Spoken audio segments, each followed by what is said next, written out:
अभी श्रीमद् भगवद गीता के जो बुद्धि योग के बारे में व्याख्यान हो रहा है।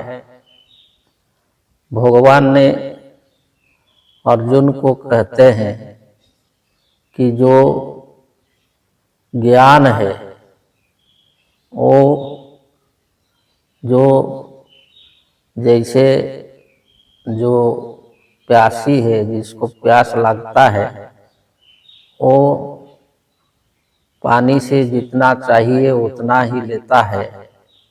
ऐसे जो सारे वेद शास्त्र जो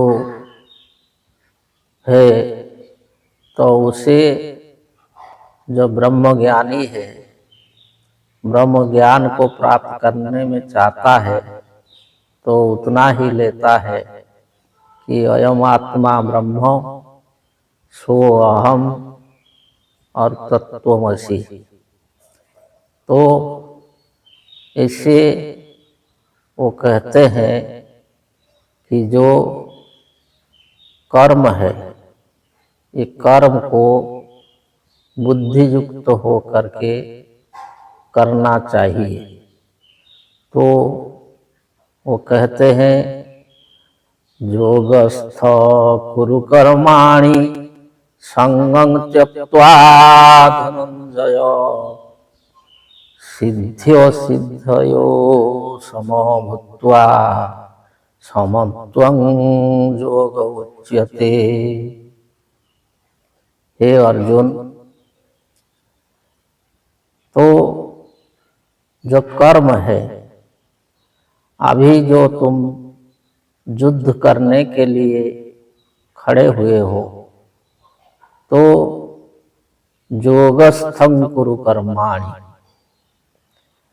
योगस्थ हो करके, अर्थात जो ब्रह्म ज्ञान को, आत्मज्ञान को धारण करके कि ये आत्मा अजर है, अमर है, अविनाशी है, तो वही ज्ञान को धारण करके कर्म को कर।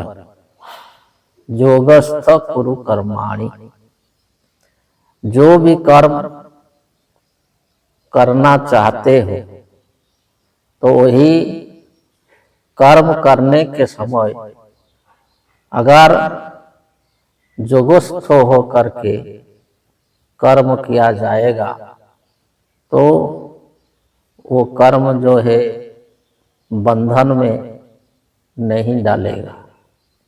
तो उसमें क्या है कि सिद्ध्य सिद्धयोर समो भूत्वा, सिद्धि और असिद्धि ये दोनों में समो भूत्वा, अर्थात समान मनोभाव को रख करके कि कार्य का सिद्धि होगा कि सिद्धि नहीं होगा, ये पहले मन में नहीं लाना चाहिए।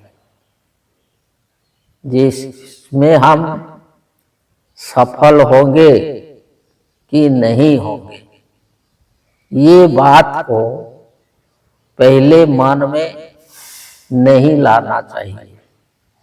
उसको जो है समान भाव में रखना चाहिए कि सिद्धि होगा कि नहीं होगा।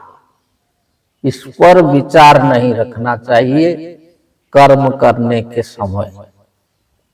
तो कर्म करने के समय जो है योगस्थ होना है, अर्थात जो आत्मज्ञान को धारण करना है कि हम जो है ब्रह्म है, हम सच्चिदानंद आत्मा है। ये जो कर्म है ये हमारा कर्तव्य है।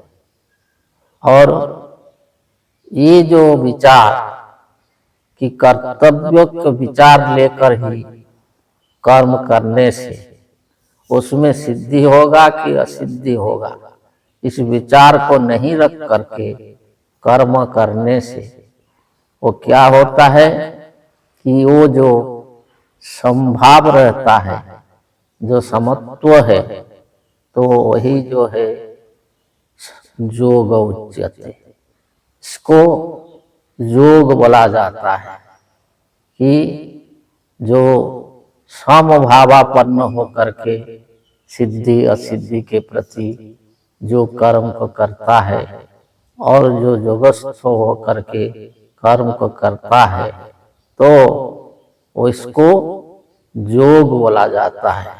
समत्वं योग उच्यते, वही समान भाव ही योग है।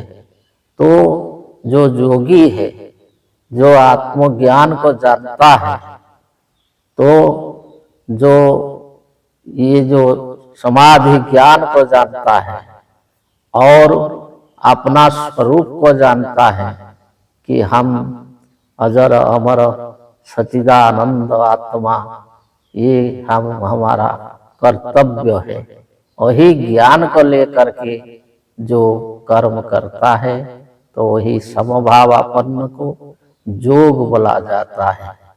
आगे बताएंगे। जय जय।